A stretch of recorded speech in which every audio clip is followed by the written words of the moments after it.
Hello friends, welcome to Krishna creation. देखिए यहाँ पर आज मैं आपको एक पाकिस्तानी कुर्ती का डिज़ाइन बता रही हूँ जो बहुत ही ब्यूटीफुल बनकर तैयार हुई है। अगर आपको ये वीडियो पसंद आए तो प्लीज़ इसे लाइक शेयर कीजिएगा, और अगर आपको इस वीडियो में कोई भी माइनस पॉइंट या कोई भी चीज़ समझ में नहीं आए तो प्लीज़ मुझे कमेंट करके ज़रूर बताइएगा। आइए वीडियो को शुरू करते हैं। यहाँ पर मैंने लिया है 2 मीटर कपड़ा। तो यहाँ मैं आपको इस कुर्ती की कटिंग बताने वाली हूँ, और इसके साथ साथ जो मैंने पिछला वीडियो पैंट का डाला था उसमें से जो साइड से पट्टियाँ निकली हैं उन कपड़ों को भी हम इस कुर्ती में यूज़ करेंगे डिज़ाइन देने के लिए। तो सबसे पहले मैंने कपड़े को डबल फोल्ड करके बिछा लिया है। तो यहाँ पर ऊपर की साइड ओपन साइड है और नीचे फोल्डेड साइड है। डबल फोल्ड कपड़े को अब हमें करना है 4 फोल्ड। तो हम सिर्फ उतना ही फोल्ड करेंगे जितना हमारी कमर है, मतलब उस हिसाब से। तो पाकिस्तानी कुर्ती थोड़ी लूज़ होती है, आपने देखा होगा। तो यहाँ पर मैंने इसे 15 इंच पर फोल्ड किया है, ठीक। और साइड से जो फैब्रिक है ना उसमें से मैं स्लीव्स निकाल लूँगी। तो फोल्ड करने के बाद इसमें मैं मार्किंग करती हूँ कुर्ती की। तो सबसे पहले हम लेंथ मेजर करेंगे। तो कपड़े की लेंथ है 47 इंच। तो यहाँ पर 2 इंच कम हो जाएगी, सिलाई में आएगा। तो 45 इंच की यहाँ कुर्ती रेडी हो जाएगी, ठीक। अगर आप चाहें तो प्लेन कपड़े से लंबाई बढ़ा भी सकते हैं। उसके बाद हम यहाँ पर शोल्डर लेंगे। तो शोल्डर का हाफ मैंने लिया है 7.5। अब 1 इंच मैंने यहाँ पर शोल्डर डाउन के लिए निशान लगा लिया है, और उसके बाद आर्म होल मैंने लिया है 8 इंच। यानी कि टोटल अगर आप ऊपर से रखेंगे ना तो आपको 9 इंच लेना है, ठीक। आर्म होल पाकिस्तानी कुर्ती में हमेशा बड़े लिए जाते हैं लूज़ पहनने के लिए।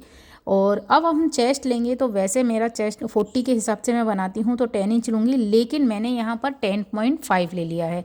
उसके बाद आपको 1.5 इंच इसमें मार्जिन के लिए ऐड करना है। अब यहाँ पर 15 इंच पर एक कमर का निशान लगा लीजिए। हालांकि इसमें बहुत ज़्यादा शेप नहीं दी जाती है। अब कमर यहाँ पर है 36 इंच, तो उसका 4th पार्ट आएगा 9 इंच, लेकिन मैंने यहाँ पर ले लिया है 10 इंच।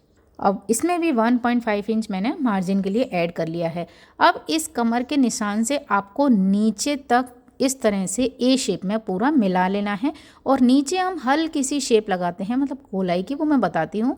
तो देखिए, एक तो आप कमर से इस तरह से शेप लगा सकते हैं, है ना, वैसे। और जैसा कि मैं बता रही थी ना, इसमें बहुत ज़्यादा शेप नहीं दी जाती। तो कई लोग ना आर्म होल का जो हमने निशान लगाया है ना, वहाँ से लेकर पूरा नीचे तक इस तरह से सीधा जो इस तरह से पूरा निशान लगाते हैं। तो ये आपके ऊपर है। अगर आप हल्की सी कर्व देना चाहते हैं तो हल्का सा आप कर्व दे सकते हैं, और आप अगर इसे पूरी लूज़ बनाना चाहते हैं तो यहाँ से पूरा नीचे तक आपको इस तरह से मार्किंग कर लेनी है। अब जो इसका बॉटम है ना, वहाँ हम हल्का सा कर्व लगा देंगे, ठीक। इसके बाद मैं लूँगी आर्म होल के लिए निशान। तो जो मैंने ये निशान आर्म होल का 8 इंच लिया है, उसका एक सेंटर लेंगे और आर्म होल का एक शेप लगा देंगे।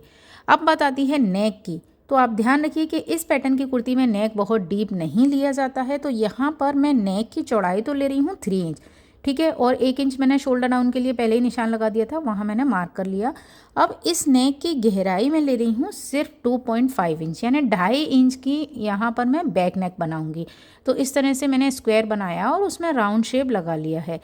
तो यहाँ पर हमारी कुर्ती की ड्राफ्टिंग हो चुकी है। अब आपको इसे कट करने हैं। तो यहाँ पर अभी हमारे फ्रंट और बैक के दोनों पीस एक साथ कट हो रहे हैं। और इस कुर्ती की खासियत ये है कि एक तो ये अभी ट्रेंड में है, दूसरी ये लूज़ फिट होती है। तो गर्मियों में बहुत ही बहुत ही अच्छी कंफर्टेबल रहती है। मैं अभी 2-3 कुर्ती इस तरह की सिल चुकी हूँ और बहुत अच्छा उसका लुक आता है, बहुत कंफर्टेबल होती है। इस पैटर्न की कुर्ती में खासकर उनके लिए बहुत हेल्पफुल है जिनका बस्ट साइज़ थोड़ा हैवी होता है, चाहे वो गर्ल्स हों चाहे वो लेडीज़ हों। अगर वो अपर चेस्ट उनका हैवी है ना, तो ये कुर्तियाँ उनके लिए बहुत ज़्यादा हेल्पफुल हैं। तो देखिए, यहाँ पर मेरी कुर्ती कट हो चुकी है। इसमें से मैं एक पीस निकाल दूँगी जो होगा बैक का पीस, और इसे वापस हम सेट करके रखेंगे और फ्रंट का नेक बनाएंगे। तो यहाँ पर मैं वी नेक बनाऊँगी। तो फ्रंट के लिए मैंने 8 इंच लिया है नेक की गहराई, क्योंकि यहाँ पर मैं जो पट्टी है ना, मेरी बॉटम में से जो पट्टी निकली है उसकी मैं 1 इंच की पट्टी और लगाऊंगी, इसलिए मैंने यहाँ पर 8 इंच गहराई ली है। आप अगर नॉर्मल नेक बना रहे हो तो 7 इंच लीजिए। उसके बाद आर्म होल पर हम शेप लगाएंगे और इन दोनों को हम कट कर लेंगे। अच्छा, इस वी शेप को मैंने हल्का सा कर्व देते हुए कट किया है। तो यहाँ पर हमारी कुर्ती के फ्रंट और बैक कट हो चुके हैं। अब जो बचा हुआ कपड़ा है उसमें से मैं स्लीव्स बनाऊंगी। तो देखिए, इस कपड़े को हम कर लेंगे एक सा और इसे 4 फोल्ड कर देंगे। तो यहाँ पर आप ध्यान दीजिए कि ऊपर की साइड से भी ये ओपन है और नीचे की साइड से भी ये ओपन है। तो जितनी लंबी आपको स्लीव्स लेनी है उतनी आप ले लीजिए लंबाई में और इसे 4 फोल्ड करके रख लीजिए। अब हम यहाँ पर शेप लगाएंगे। तो यहाँ पर जो मैं डिज़ाइन बनाऊंगी वो स्लीव्स में ऊपर की साइड एक स्लिट दूंगी, जैसे हम चाक फोल्ड करते हैं ना उस तरह से हम ऊपर की साइड रखेंगे। तो इसके लिए मेरा ये ओपन वाला हिस्सा ही मुझे यूज़फुल है और मैंने जो किनार होती है कपड़े की वो ऊपर की साइड रखी है। अब हम स्लीव्स का शेप लगा लेते हैं। तो ऊपर का 1/2 इंच तो यहाँ पर सिलाई में जाएगा, है ना। और उसके बाद मैंने यहाँ 4 इंच रखकर स्लीव्स की शेप लगा ली है और यहाँ पर हल्का सा बेल लुक आएगा ना, तो उसके लिए देखिए मैंने इस तरह से शेप लगाई है। और अब हम इसकी कटिंग कर लेते हैं। यहाँ पर आपको चौक का निशान क्लियर नहीं दिख रहा होगा तो आप इसकी कटिंग देखिए और इसका जो बॉटम है ना स्लीव्स का, वहाँ पर हल्की सी गोलाई देना बिल्कुल नहीं भूलिएगा। यहाँ पर मैंने स्लीव्स की लंबाई थोड़ी कम रखी है क्योंकि मुझे यहाँ पर प्लेन फैब्रिक से इसका बॉटम तैयार करना है। तो सिंपल हम जो प्लेन कपड़ा है उसे लगाएंगे और उसके ऊपर एक लेस लगा देंगे। तो देखिए यहाँ पर इस तरह से इस कुर्ती की कटिंग हुई है और यहाँ आपको फ्रंट का नेक तैयार करना है, बैक का नेक तैयार करना है। उसके बाद हम इसकी बॉटम में जो प्लेन फैब्रिक मेरा बचा था प्लाजो में से, मेरे जो पिछला वीडियो मैंने डाला था ना, उस प्लाजो का जो कपड़ा बचा था उसका मैं इस तरह बॉटम बना लूँगी। स्लीव्स में भी बॉटम लगा लूँगी और इसके ऊपर मैं एक लेस लगा दूँगी जिससे कि उसका लुक थोड़ा सा इन्हेंस हो जाएगा। तो देखिए सिलने के बाद इस कुर्ती का इस तरह से लुक आया है। सिर्फ हल्की सी लेस और हल्का सा प्लेन फैब्रिक यूज़ करने से ही कुर्ती बहुत अच्छी बनकर तैयार हुई है।